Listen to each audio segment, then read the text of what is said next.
You're listening to the IB4E Coaching Podcast. Brought to you by IB4E Coaching, business coaching for executives, entrepreneurs, and small business professionals. Learn more at ib4e-coaching.com.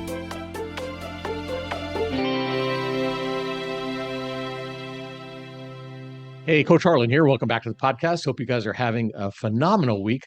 I'm having a great week, and I'm really excited to invite you or to introduce you to my guests, returning guests. These guys were on the podcast back in 2021, and I'm excited to have them back on again. Kyle, Nelson, and Eli Libby.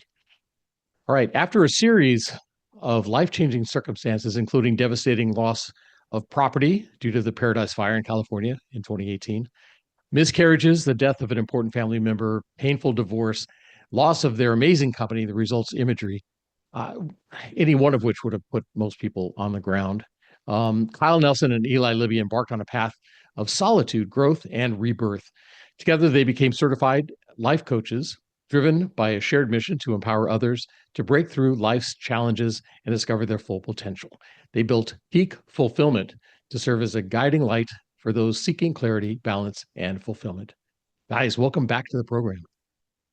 So good to see you again. Coach Harlan, good to see you. Gosh darn, it's been 2021. That's been a while. That's crazy. 2021. Yeah.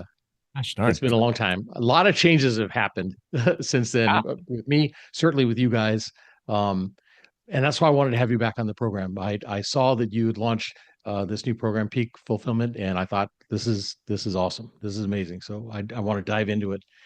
Find out kind of how you got to this, kind of the story behind it, and then what it is you're doing, how you're helping people, some of the amazing testimonials you have coming in on all this stuff.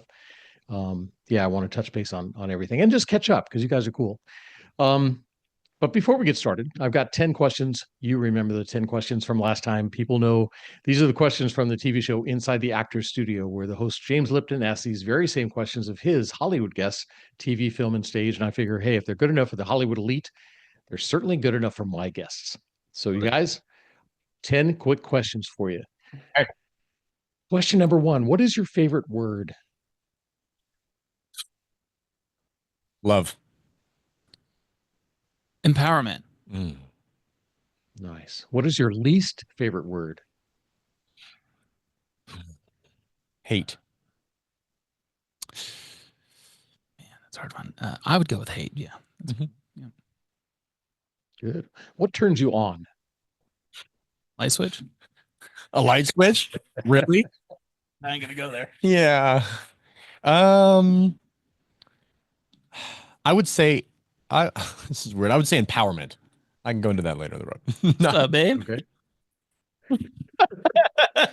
I'll tell you why. I'm going to leave light switch in there too. That's awesome. All right. What turns you off? Laziness. God, I was literally gonna say that. Dude, you can't keep copying mine. Right, well, yin yang over here. Yeah. All right. What sound or noise do you love? The ocean. The forest. Nice. What sound or noise do you hate? Gum chewing. A buzzing furnace currently going off in our office. All right. What is your favorite curse word? Oh, I have to go back to 2021.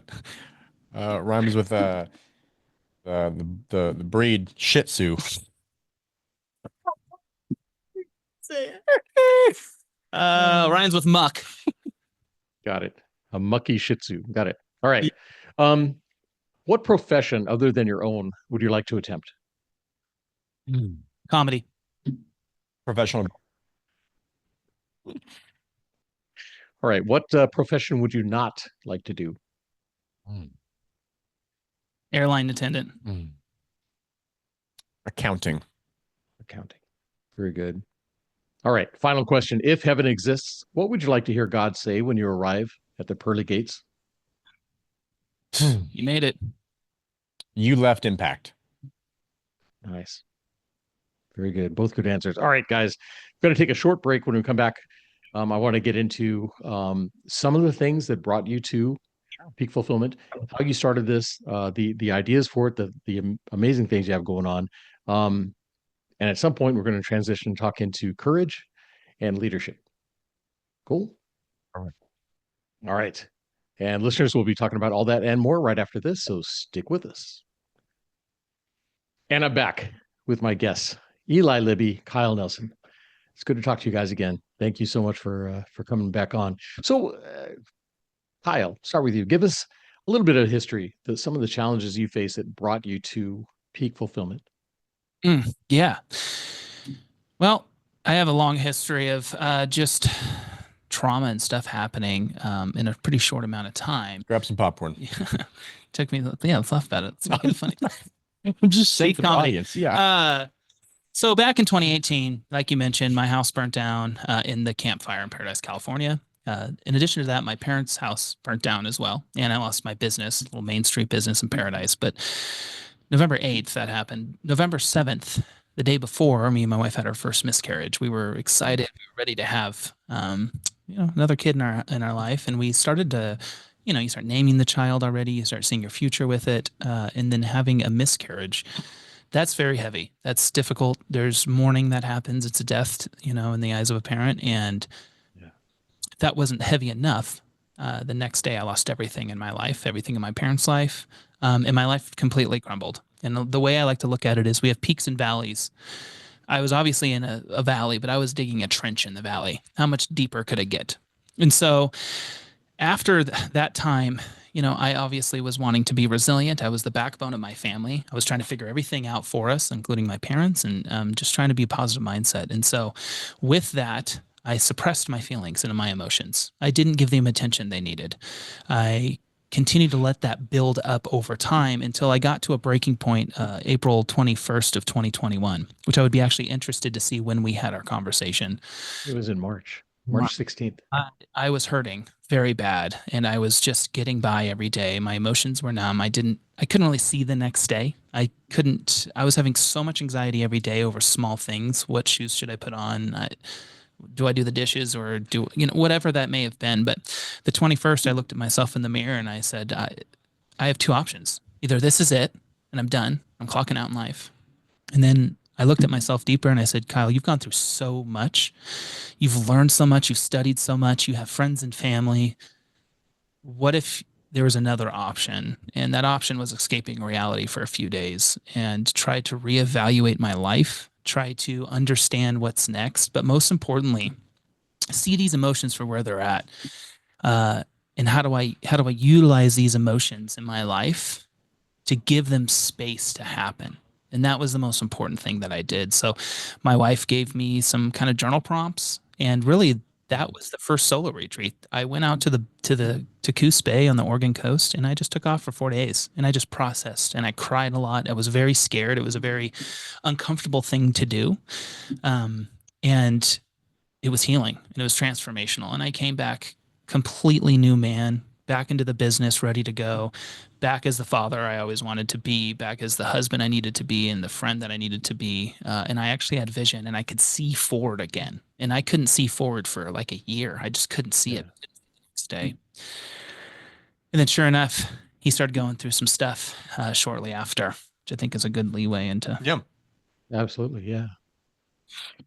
Eli, tell us.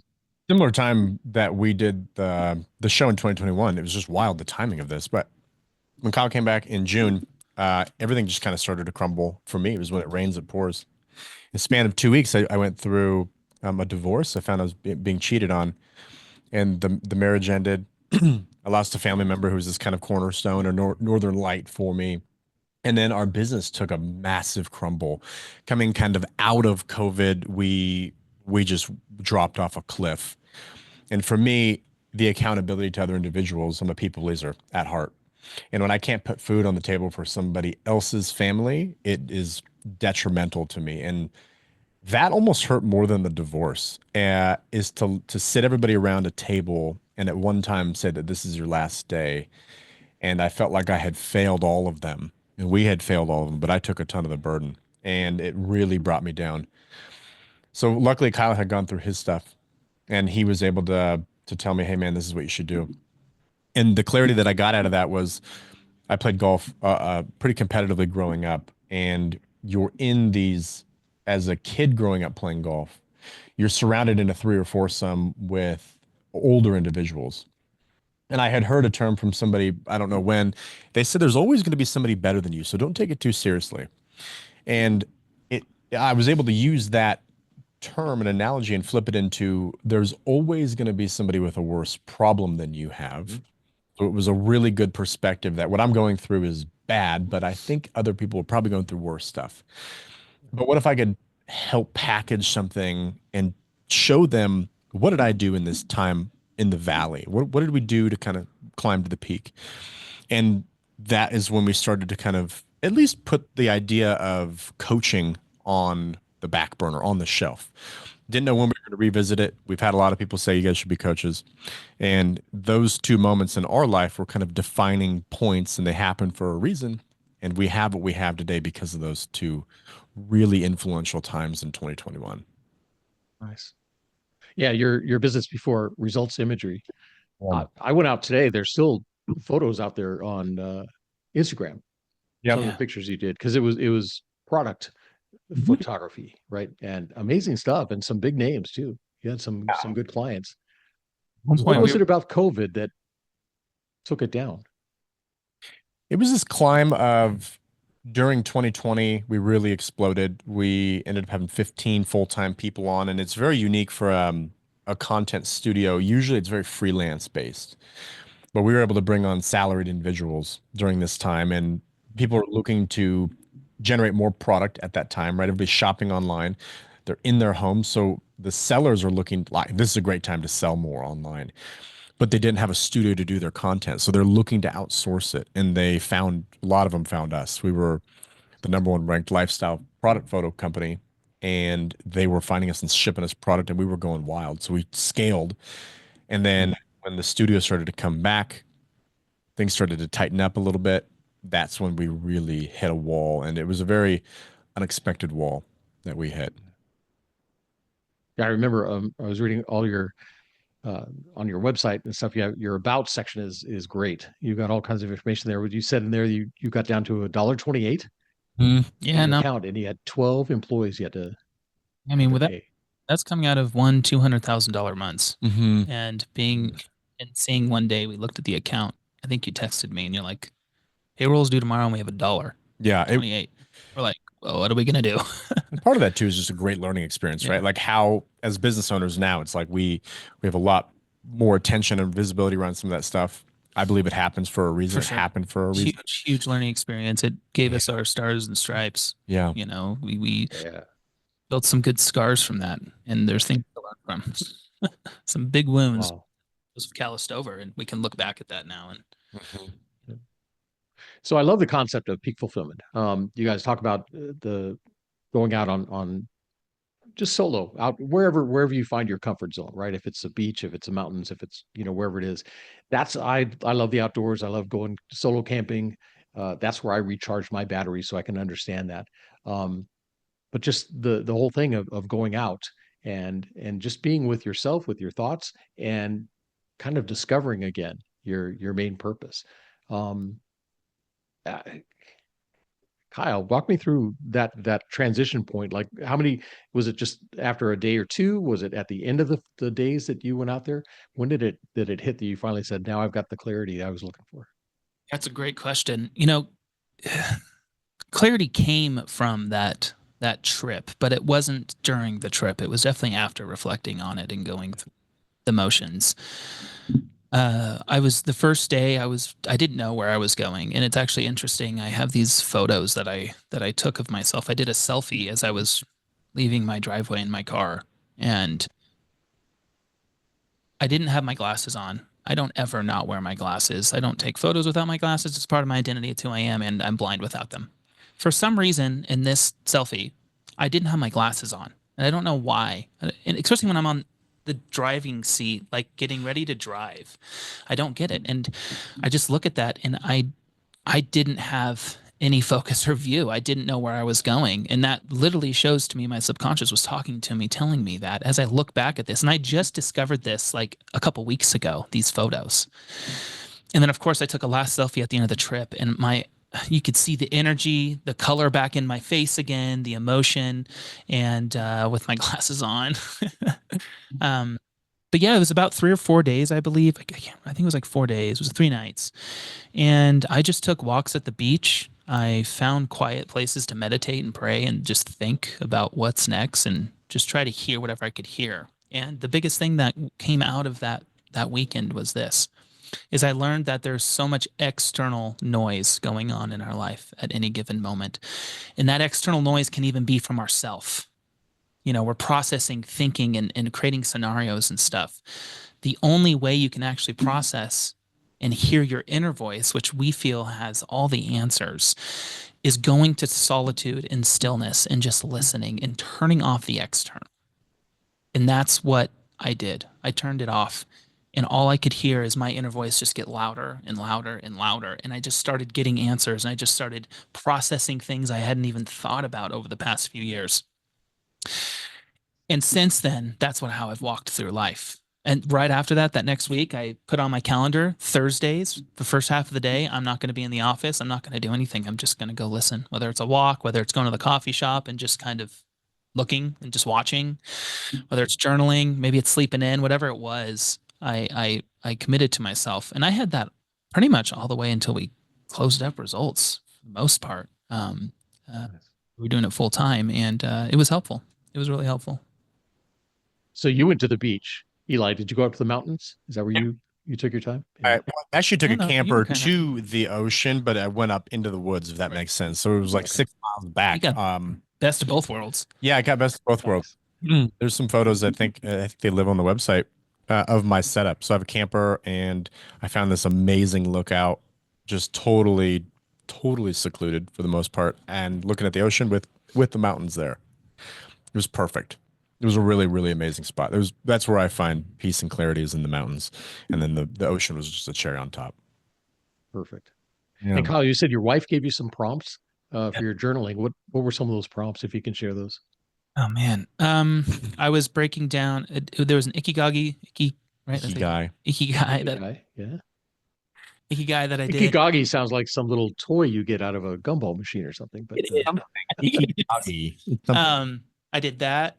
I was just contemplating whether or not I wanted to still stay and live in Oregon. So there was that she broke down the pros and cons. She had written down questions that,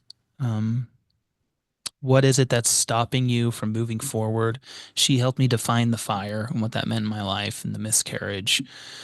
And just some very basic self-reflective things. That's on purpose. Where do you want to be? Right. What's your purpose moving forward? And I created like different layers, and there was different questions for each circle of layer. And then she told me like peel them back, and then what was the center at the end of what you were bringing. So you had like different words in each one. Which word do you want to bring forward each time? And then the center was the words that felt like my purpose and defined me at that time in my life. Nice. Yeah. That sounds cool. And I love the whole concept of, like I said, just kind of going off, because we're surrounded by noise. I mean, so much of we carry around, our little tracking device, right? It's our entertaining device. It's communication. It's instant access to data and stuff. And I think we're just overwhelmed by so much crap. I think we need to take time out to kind of drop it all and just be silent.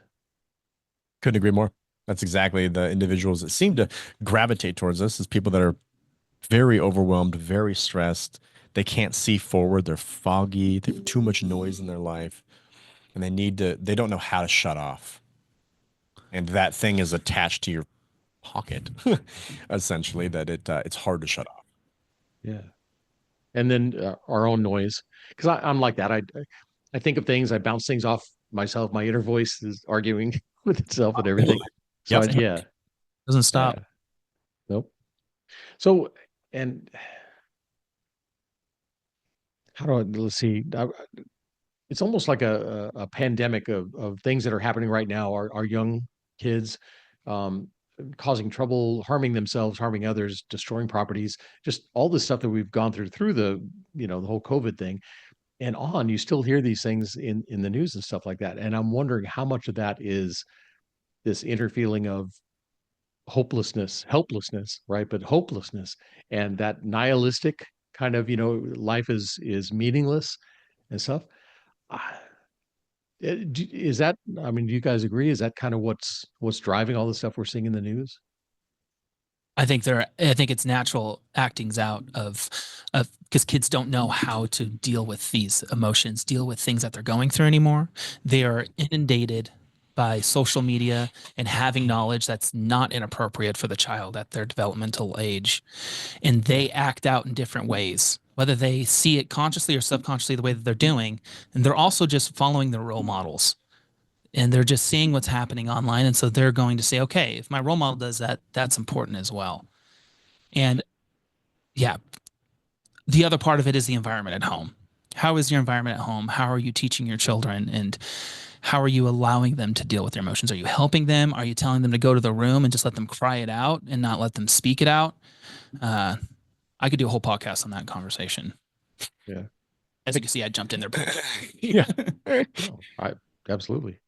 But, because it is, I think it's up to the parents, and so many parents push that off to the schools, push that off to the churches, to push off to someone else, the influencers online, and we've just kind of uh, taken ourselves out of the loop, and I think Yeah. we need to insert ourselves back in. I think if I were to add to his statement, it would be that they lack clarity in who they are, who their authentic self is, because they're doing nothing but comparing to other individuals. So I don't think they know who they are. They don't have clarity on who they are, what are their purpose, what are their values. They don't know that. They're just leaning on somebody else's highlight reel. They're not leaning on the dark times that it took to get wherever that individual is or whatever they're doing. I think they're lacking who they are. And I think we're seeing it more and more and more in tools like AI coming out. It's not you talking. I mean, in some cases it could be, but it's something I'm really fascinated by right now, which is lack of authenticity. A guy. Wow. And that there's so many, you see the deep fakes, things going off where they can take anybody's voice and put their image up and have them say anything. And my wife and we always check like 9 or 10 different news outlets to see exactly what's being said, because you never know. You can't trust almost anything. Really? Yeah, I mean, you see reels all the time of political figures or podcasters like Joe Rogan, and then you find that wasn't really that person saying that, and it was just an AI. But you would never know. I mean, is it really us right now? No, right? Is it us? Is it? Yeah, Yeah, that's a thing. That's the thing. Highly. So I know everybody goes through stuff in their life, right? I've had things certainly not as deep as some of the things you guys have experienced, but I've had things in my life, and I know other friends that have gone through things. What can we do to help get them to that place where they think I need to set it all down and just listen to myself? How can we help people like that? I think there's the breaking point that they're all going to hit and they're going to find it. It's really hard to look at ourselves in the mirror and say, man, I got a problem. I got to figure out how to do something about that. And I think the best way to look at it is looking at it in the future. What happens if you continue to go down that path and call it 1, 3, and 5 years? But what, not only for you, but what about the people that are involved in your life, the stakeholders, your kids, your spouse? What is the effect, the negative detrimental effects on them if you don't take charge, if you don't do something? Maybe you've tried things, and that's awesome if you have, and maybe you haven't. And I think that's how we would frame it, is just look down the road a little bit. And sometimes it doesn't hit you as hard when it's like, oh man, I'll just be fatter next year if I don't do something about it. But then you take it a level deeper with heart disease or a diabetes, and then how are my kids looking at me? I don't work out, I just eat like crap all the time. Then when you put it in the perspective of how the kids look at or stakeholders look at you, I think that's when we can create some real impact and real movement. Yeah. And the clients that I work with, the small to mid-sized companies, a lot of them, when things happen like this, the first thing they think of is, I need to work harder. If I can just sell a little bit more, if I can just finish a couple more projects, if I can just put a few more hours in, everything will work out, right? And we bury ourselves. And I think you guys talked about that on your website, that you both kind of went back into, what else can I do? How can I get more involved in work, and it just postpones everything. It pushes it down the road. Good point. A lot of times, subtraction actually equals addition. Stepping back, removing some things out of your life, processing in solitude, and listening to your voice and listening and thinking about what do I have going on right now and how can I fix these things. You can't do that in the hustle and bustle of life. There's no time, there's no mental bandwidth, and you're not in a space to actually look at these things. And so if you take a step back, right, subtract back, you will go way further ahead when you come back because you'll have a plan. You'll be able to, I mean, really, we keep saying processing, and that's really what it is, giving your space, time and space to process these things. That's what I needed to do. But I did exactly what you were just saying, is I just kept going more and more and more because really I was running away from it is what I was doing. So the further I could push myself forward, I felt like I was further away from it, but really I was just getting closer to it. Yeah. And I know you mentioned earlier that we have the answers in ourselves. We just don't know it. And it's so hard to, is it that we don't want to see the answers? Is it that, oh, I'm not comfortable with that answer, I want to find something else, that we're looking externally? What keeps us from seeing those things? There's a lot of things that'll hold us back. I think one of them is just fear of what's going to come up. We've had multiple people go through the program and they were really hesitant in the beginning because they didn't want to face what they knew was the dark demon inside of them. And what we do in the program is we help them rewire that limiting belief. So that's a huge one. That's why somebody would be kind of held back, is really very fear-based. Yeah, and we hear quite a bit, I go out and recharge myself doing this, or, oh, I want to go do this. I want to go take off and turn things off, but people don't know what to do and they need guidance through that. And if you were to go and take 3 days with some self-guided reflective questions and activities and journal prompts, that's how you're going to start getting to your answers. It's a beautiful thing to just go and turn off and just go be with nature. And there's time for that. But other times people want to go and like, well, I'm going to go do this because I need to take off to start to think on stuff. I need room to think. Well, where's the guidance? You're going to go out there with a pen and a journal and maybe some shrooms and just like figure things out. That's fine. It'll work a little bit. But if you're really trying to answer the tough questions in life and guide that inner voice as you're going, you need some guidance. And that's what we've done. We have workbooks, we have activities, we have exercises, we have all types of cool things that also come with other tangible, cool items that you can actually not just write, but then you physically are doing things with other stuff because we all learn a different way. We have audio notes and meditation. So there's also people that need to listen to learn. We have that as well. So we try to meet people where they're at and make it something where every day is very, very challenging and very packed with stuff, but you also have time to enjoy your time as well. Have it actually be a retreat, resetting yourself, and you feel rejuvenated coming back. Nice. It's a roller coaster of emotions. Yeah. Oh, absolutely. Yeah. Absolutely. No. So the solo retreat, you send a box. When a person signs up, do you talk to them first to kind of find out where they're at and then send them a kind of a bespoke box, or is this a box, everybody gets the same box of prompts and things like that? How does that work? Yeah, we'll typically meet with them in the beginning, or however they discover us, whether it's a friend that says, hey man, I went on the solo retreat, it changed my life, you should check it out. So they kind of have, we do talk to them, but we don't give them too much. There's an onboarding that they go through, but there's not a ton of planting seeds of what you're going to get. It's a choose your own journey kind of adventure. We're not there. You're doing it how you want to do it. You could sit there the whole time on your phone and get nothing out of it. But then you've got to prove to your spouse that I just spent $3,000 on this experience and I got nothing out of it. So we don't plant too many seeds. And then, yes, we go through some intake forms and then they get shipped a box. And this box is very personalized. It's the same box, but a lot of personal intention that goes into it on our side. When they get it, it's a cool experience. It's one of the cool unboxing experiences that we've seen. Mm-hmm. And we try and slow people down, right? The people that we work with are usually go. What is next? How can I get there? What is to come? And our goal is to be present and in the moment and very intentional. So everything is sealed when you open the box. The box actually says don't open until you get to your retreat. Got it. Everything is sealed, and we're trying to slow people down and just be there and be present in the moment. it is a digital detox. I don't know if we've mentioned that. It's a digital detox experience.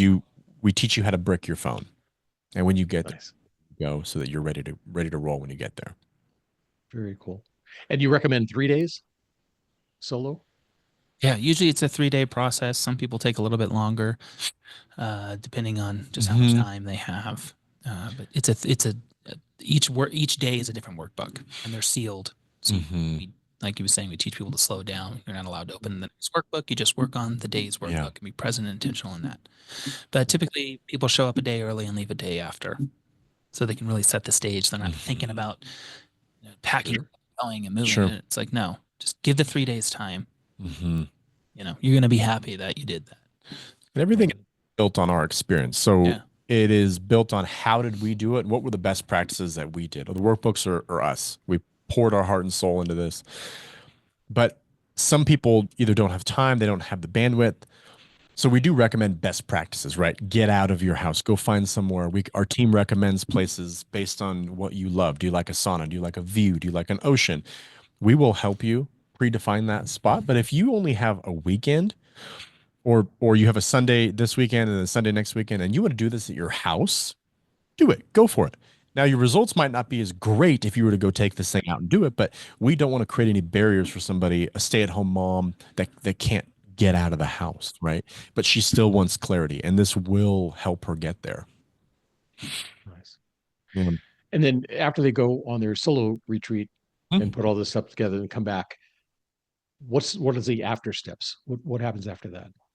Yeah, we do a really cool, as quick as possible. We change in the first week, we will change our calendar and scheduling up for you. So we will do a one-on-one debrief as fast as you get back. And that is just a way for people just to get everything out with someone that can actually help them process. But really, for the most part, we're actually quite quiet during it. And we're just observing and listening. And then we'll do another debrief later on that kind of helps us say, okay, we see all this that happened.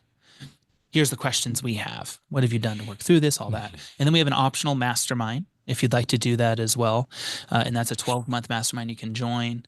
And that's just people that have also gone through the solo retreat. And actually, a lot of people get even more clarity in place of accountability. We do some teaching and some coaching during that. But what's cool is all of our masterminds have more journal prompts and more reflective questions. So we break you out. We say, hey, here's some teachings. Here's 5 minutes. Go and do this prompt. Come back. And then we'll pair people up in breakout rooms on Zoom. And then you get to talk to someone else. Sometimes we pop in those. Sometimes we're doing it together. And then you do group share. And then we go on to the next thing. So it's actually a really cool kind of different style mastermind that people are finding a lot of just additional success with the program to do that. So love that stuff. And then you also do group retreats instead of the solo, right? If companies want to bring a team together or something like that. Yeah. So usually it's people that have gone through the program. Okay. They have to have gone through the program. That at least that's the best experience. Now we're playing with the notion of kind of opening it up to everybody. And the nice thing about going through the program is you have that icebreakers done, you have common ground, and you have a foundation coming into the retreat. That's a big reason why we designed the program how we did versus just jumping into a mastermind or jumping into a retreat. There's some people that don't feel comfortable doing that. They're introverted. That's not their personality trait. So a solo experience to kind of build that self-confidence and level that of self-awareness before they come in is really, really cool. And that's kind of the direction that we try and get people to go down before they come out and hang out in person. Nice. Yeah. Very cool. And then talk to me about the Clarity Score assessment. Yeah. We launched that a little while ago, and we're seeing so many people take it. And so it's broken into 4 core different areas where we define clarity. And it's an assessment. It's around, is it 40 questions? I think what we said it. Yeah, 40 questions. Takes around 10 to 20 minutes. And they're just questions around clarity. And, do you agree with this question in a certain way from 1 to 5? And then you'll get a score at the end. So you'll see all 4 core areas have a different score, and then it's averaged out to your full score out of 100. Okay. And then it breaks down, here are the next steps that you can take for each specific area to improve, and overall how we can help you with clarity. And we have a free webinar that helps people through that process. in addition to obviously our solo retreat, or they can book a call with us, and we're happy to sit down and talk to them about their clarity score and see where they're at. But that first step alone is instrumental and huge for most people. Sure. Even And so what are the 4 areas of clarity? yes, we just came out with this. I know I should have these down, but I don't want to mess up on it because we changed them in the last minute. Yeah. When we did a lot of study. So it's life clarity and purpose, decision making and confidence, emotional and mental blocks, and life satisfaction and fulfillment. So throughout those 40 questions, there's 10 questions for each area, but we don't have it like first 10, next 10. We mix it all up. It's all random for you, so you can't really track it and try to get a higher score in a certain area because overall, clear in that area. So. Yeah, it's been really, really cool to give people that just baseline. Where do you land? You might be great in certain areas of life, just like we talk about balance, right? You might be excelling with your family life and failing in your work life and your physical life, whatever that might be. Same thing with our core principles of clarity. And the assessment has done a really good job of getting people just started. It's really the hardest step for people is getting started somewhere. Understanding that, hey, I might be lacking clarity. Let me just take this. Right. Yeah. But whether it's business or life, I found, at least with my clients, it's all connected. Yeah. Yeah. Always. NCIS New York, right? Gary Sinise, he was talking to one of his colleagues and she said, hey, do you think this evidence is connected? And he said, everything is connected. We just have to figure out how. And I've noticed that with my clients, if they struggle communicating at work, they're probably having problems communicating at home or taking responsibility for something, right? It's there. Do you find that when people go through your solo program, that it helps them not only in life, but in their business? Oh, so much. So much. And we find people go on these solo retreats and they come back with things that they were not expecting. Like from their childhood, why do they identify themselves these certain ways, and why do they walk life like this? The biggest thing is the limited beliefs, and those always come from places that people haven't even thought about.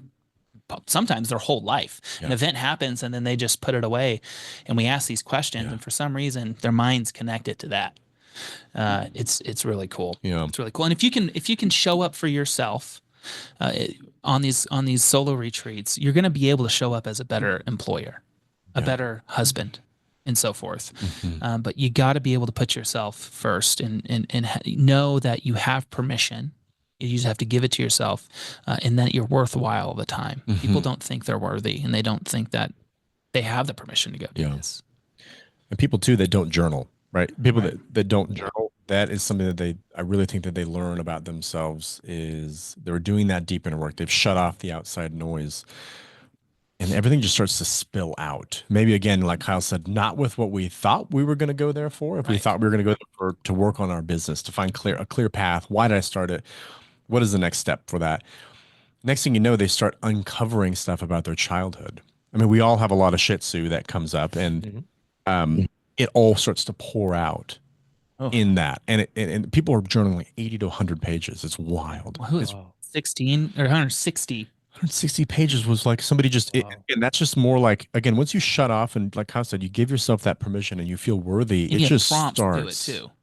Yeah, prompts start to guide you. You continue to double click your way down and down and down and down and down until you get to the core reason of why it's there.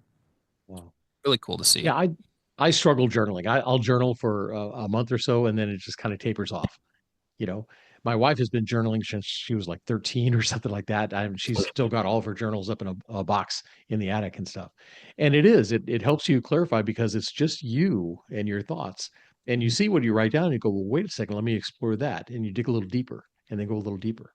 So yeah, I think journaling is definitely if people can keep that up after these solo programs, I think that'd be awesome. That's a big part of what we try and do in the mastermind is we try to prevent backsliding. They're on a high. They come back, they feel so good. They know their identity. They know their next chapter. But if they don't keep up on the work, to your point, journaling, they could slide right back to where they were before this, lacking clarity, very foggy, letting the noise penetrate them. So it's very important to be consistent and at least have an accountability partner Yeah. or partners to say, hey, man, like keep it rolling. Like you're doing good work. We believe in you. It's that stuff that we Yeah, do. because I know it's easy, but I used to work with youth groups at the church I was in out in California. You take them up on these retreats up in the mountain, and they all get their minds clear and they're focused and everything like that, and they come right back home and they're right back into the same thing, the same friends, the same clothes, the same and I think having, like you said, an accountability partner, somebody that you can team up with, somebody you can say, hey, I'm struggling a little bit today. I think that would definitely help, keep everybody involved. Very nice. Love this. So courage and resilience.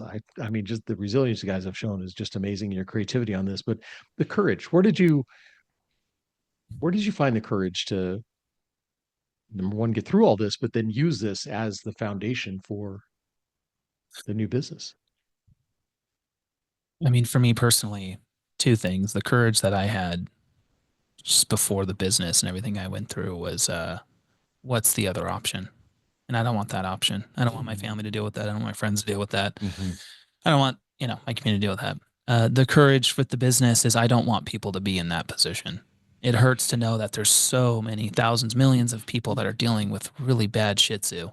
And I don't want them to deal with that. And I want them to know there's an option. And that option is you. It is you. We're not therapists. We don't claim to be therapists. Therapy is very, very, very important. People need to go to therapy for specific things and to deal and process. But for us, there are things in life where if you are in this moment of chaos, sometimes all it takes is to step back and listen and then create a plan forward, whether that is doing therapy, thinking and talking about the things of the past and the traumas, or maybe it's hiring a coach, how to plan forward and move forward in life, whatever that is. But, making those decisions, you got to kind of, you have to make that yourself, and you need to be able to step back and do that. Like, again, process through it. I think a courageous individual, and I think Kyle and I have both experienced this between the two of us, and we've wanted to get it out to other people and crack them, is vulnerability. Yes. And I think vulnerability is a very courageous thing. Kyle could ask me, how am I doing, man? And I'd be like, good, doing great, dude. But below the surface, we look kind of like a duck going across the water. We're kind of chilling. We're chilling like a duck, but below our feet are kicking like wild.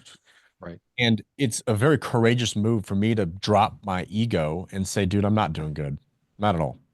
And that's where I think we can really start to align with people. We're very vulnerable and we're very courageous in that element. And if we become relatable, other people start to become vulnerable. And then I look at them. That was a courageous thing that you did, to tell us, man, you are not doing good at home. There's something going on. Your business is struggling. Like, that's versus just saying good. Like, give me the real stuff. And I think of that person as a very courageous individual and not hiding it. And I think we've done a good job of that, and it's led us to be able to build something like this. Nice. Well, so many people ask, hey, how you doing? They don't care. My wife pointed out one time at a restaurant. I don't know if we talked about this last time you guys on the podcast. You're in a restaurant, your food comes over to your table, right? You're eating and everything. And the manager walks by and says, how is everything here? Look at their feet. If their feet are pointed towards your table, they care. They're stopping to talk to you. If their feet are pointed up the aisle, they're doing a drive-by. They really don't care what your answer is. They're just going, great. They keep on going, right? I think same way with us. Stop and talk to somebody, mean it. How are you? And don't, yeah, they go, yeah, I'm great. I don't know, really, how are you? Eli and I You'll see their face change. You'll see it change in them that they want to talk. Yes. Eli and I took a chance. We were invited to this huge networking event in Salt Lake City a year or two ago or something. I don't know what it was. And this room was filled with ultra wealthy. Like, there were some 1%ers in there, and there was people like us too, and there was people younger than us that had never started a business.